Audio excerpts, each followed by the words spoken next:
Now this is the before picture of the movement that I cleaned in Mr. Clean.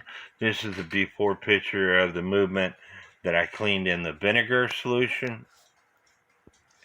And this is the before picture of the movement that I cleaned in the bucket with a belt sander.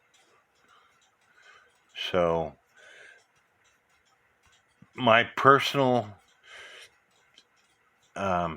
views on this is adding the Mr. Clean, the vinegar, the Dawn dish detergent, mixing 50-50 with distilled water and the Mr. Clean and vinegar, and then about a quarter of a cup of Dawn dish detergent, and then about a half a cup to a cup of acetone.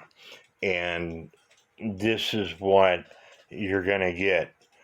It looks a lot better than it started with.